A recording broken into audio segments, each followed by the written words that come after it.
Ladies and gentlemen, very quickly, may I please invite Shri Gurdeep Singh ji, CMD NTPC, to kindly please address the gathering.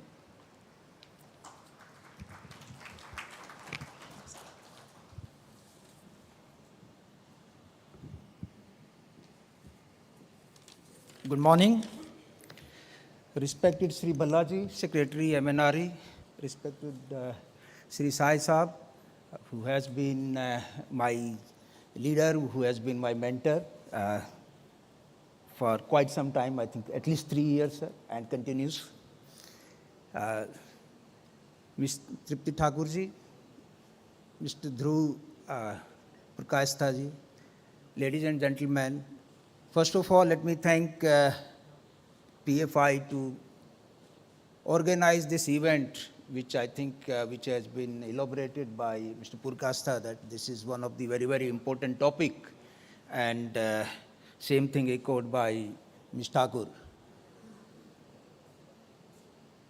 Let me confess before starting saying anything that I have not prepared anything for this event, because I was not sure that I have to speak on this.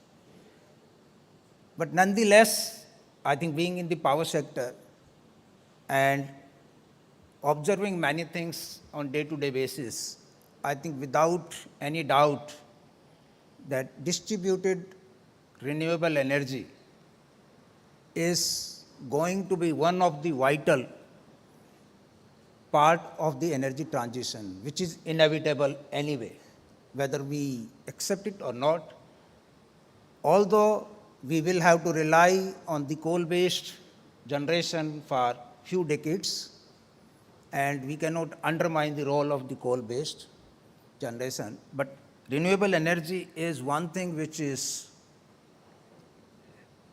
getting more and more importance for its merit, not that this is being thrusted upon anyone.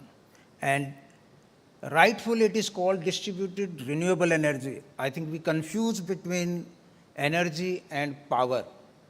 And rightfully this is called as a renewable energy. And when it is, I'm emphasizing on the renewable energy, we should not be looking at this is the power supply which is going to be done in the microgrids, or it is going to be the rooftop solar which is going to provide during the day power, and then we can store in the battery and we can utilize in the off solar hours.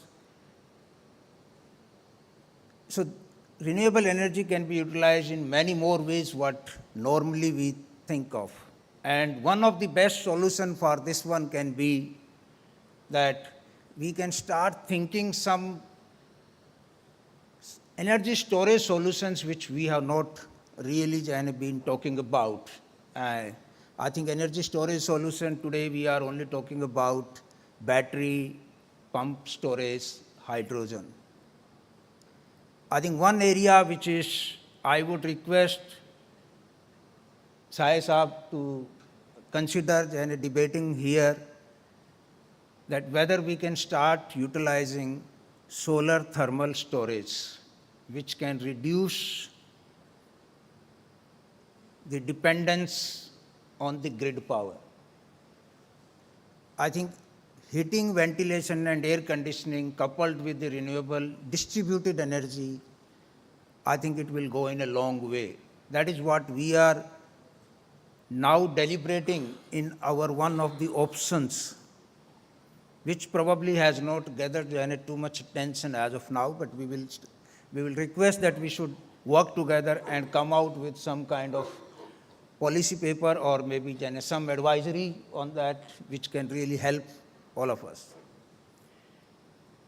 As it was mentioned, I think most of the people will be thinking that distributed renewable energy means it is only solar, PV, which is not the case.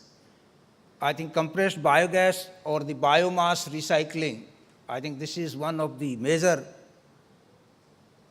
source of energy where we can do the recycling, and this can become the part of the circular economy. Small or micro hydro plants, I think that is what we all know from centuries. This has been tried. the smaller wind turbines, I think that's another area where probably there can be some more potential which can be harnessed. But these are the some areas where we should start deliberating. The solar PV provides huge opportunities. As was mentioned by Mr. Purkastha, that we have the potential of 400 gigawatt, I think that's what you said. But even if, let us say, 1 crore houses are having 1 kilowatt rooftop, it is coming to almost 10 gigawatt, 10,000 gigawatt. So this is how I think the potential can be really harnessed, and the best part is that there is no further investment in the transmission network, or there is no transmission losses which is taking place. As the grid power becomes more and more costly, there are some people who have started adopting the net metering.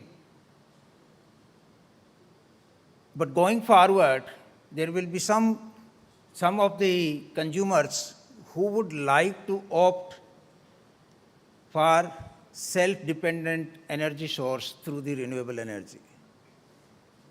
To illustrate that, in our Netra, which is our R&D institute, we will be disconnecting from the grid, and we will be relying only on the in-house power, which will be renewable, to run our whole kind of activities on that. So this will be comprising of PV, of course, largely, but then there is a municipality solid waste which will be converted into some gas-fired units, which is around 400 kilowatt. And then we are working on the solar thermal, how to capture that for substituting some of the power requirement which is for the heating, ventilation and air conditioning. So without picking one or two topics in detail, I would like to emphasize that distributed renewable energy has a huge scope. It's not only limited to one area.